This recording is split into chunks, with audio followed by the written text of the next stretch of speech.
So welcome to the Unit 5 playlist. We're going to talk about ionic nomenclature. Nomenclature is just a fancy word for naming things.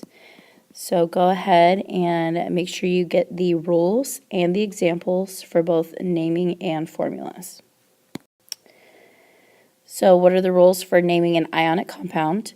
So remember that an ionic compound has a metal and a nonmetal in it. And that nonmetal can be more than one. It could be one or two if it's got a polyatomic ion in it.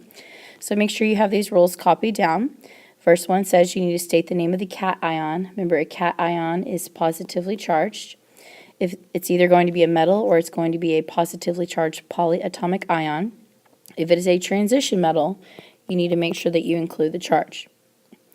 The next thing you need to do, the next word, would be to shorten the name of that nonmetal, or you're just going to state the name of the polyatomic ion. If you have a nonmetal, then you're going to move on to step number 3, which is you're just going to add "ide" to the end of that nonmetal. So let's work out a few examples. Okay, so here are some examples of naming ionic compounds. Now first you need to know, we know that all of these are ionic compounds because I either see a metal and a nonmetal, or I see polyatomic ions that give it away as ionic. So the first rule is to state the name of the metal or state the name of the polyatomic ion. So in this first example, Rb is a metal called rubidium. It's in group 1. So since it's in group 1, I do not have to include the charge because it is not a transition metal. And then my nonmetal is sulfur, so I'm going to shorten the name of that and add "ide." So it becomes rubidium sulfide. Next example is PbO2.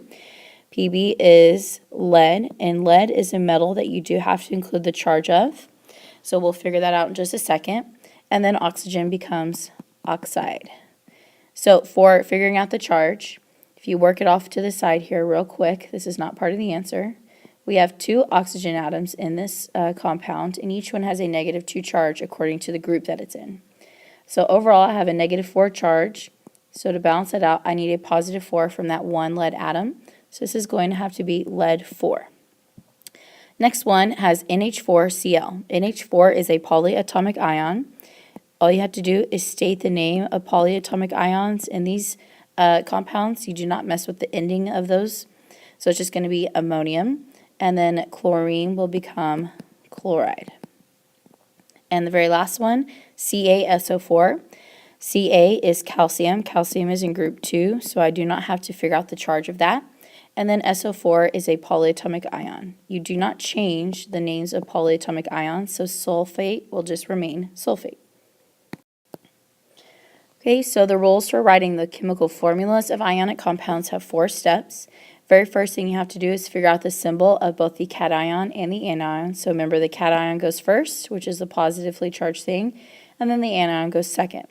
Determine the charge of each and write them above, and what you're going to do is you're going to crisscross and you're going to bring them down. They become the subscripts. Now, if those subscripts can be reduced, you do need to make sure and simplify the formulas to the lowest values they can be. So our first example is a mercury 2 phosphide. So from your blue sheet, mercury 2 is just an Hg with a +2 charge, and phosphide is phosphorus. So that's P, and it has a -3 charge. So what you're going to do is you're going to bring those charges down. The 3 will move down next to the Hg, and the 2 will move down to the phosphorus. So it's just Hg3P2.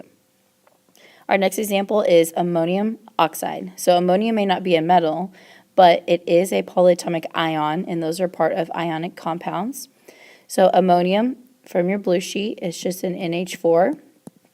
And it has a +1 charge, and oxide is oxygen, and it has a -2 charge.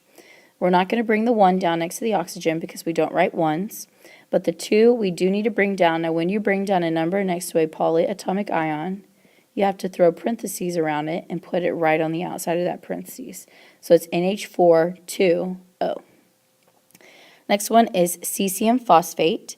Cesium is Cs, and it has a +1 charge.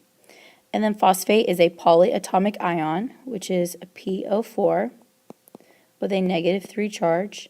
So we're not going to bring that 1 down, but we are going to bring the 3 down next to cesium, so it's going to be CS3PO4. Very last one is silver oxide.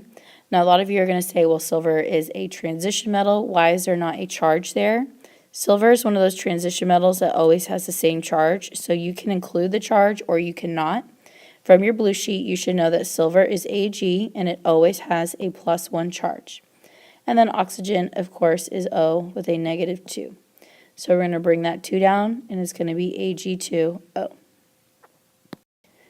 So for this video, you just need to make sure that you have all of the rules and all of the examples written down, and there is no summary needed for this video.